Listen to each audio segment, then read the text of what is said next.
Morning বন্ধুরা, তো দেখো আমি সকাল সকাল টিফিন নিয়ে চলে এসেছি। আমার বোনের বর নানপুরি আর ঘুগনি নিয়ে আসলো, কারণ খেয়ে দিয়ে আমাদেরকে এইমাত্র বেরিয়ে যেতে হবে।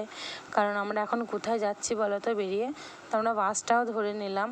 তো বাসটা ধরে এখন আমরা যাচ্ছি যে হসপিটালে ওখানে আমরা ডাক্তার দেখাবো, ওখানে ডাক্তার দেখাবো আছে। তো সেই জন্য আমরা তাড়াতাড়ি খেয়ে দিয়ে বেরিয়ে গেছি। তো এখন দেখো আমি বাস থেকে নেমেও গেছি। তো বাস থেকে নামার পরে তো বাস তো আর হসপিটালে ঢুকবে না, তার জন্য আমাদের রোডের মধ্যে নামিয়ে দিয়েছে। আমরা এখন হাঁটতে হাঁটতে হসপিটালে যাব। তো ওখানে আমাদের ভিডিও করা অ্যালাউ ছিল না, তো সেই জন্য আমরা এখন মেডিসিন নিতে চলে এসেছি। তা আমাদের ওখানে চেক আপ হয়ে গেছে, হওয়ার পরে আমরা ওষুধ নিতে এসেছি।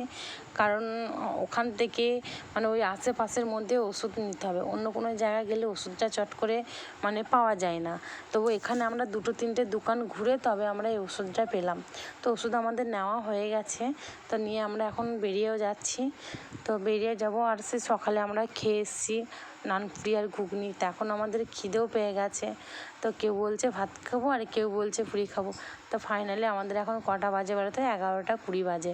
তো 11টা 20 বাজে, তো আমরা বলছি এখন তো রুমে তো পৌঁছিয়ে যাব, তো সেখানে রান্না টান্না করে খাওয়া দাওয়া করব। তো তার জন্য আমরা এখানে দেখছি কাকিমাটা ফুলকো ফুলকো লুচি ভাজছিল, তো তার জন্য আমরা ফুলকো ফুলকো লুচিটাই নিয়ে নিলাম।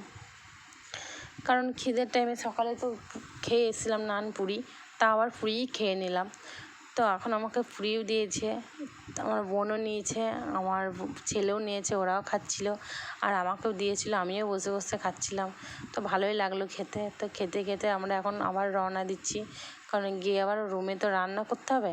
তার জন্য এখন সবজি মার্কেটে চলে এসেছি। তো এখানে আস্তে আস্তে একটা কালী মন্দিরের মাথাকে দেখতে পেলাম, তো সেখানে একটু দর্শনও করে নিলাম।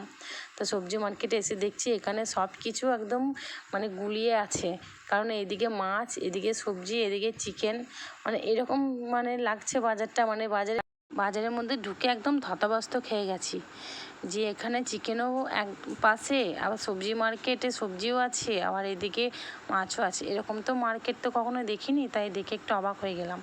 তো আমি কী করলাম, আমার বোনের বর জ্যান্ত মাছ, রুই মাছটা লোড ছিল, তা সেটাই নিয়ে নিল।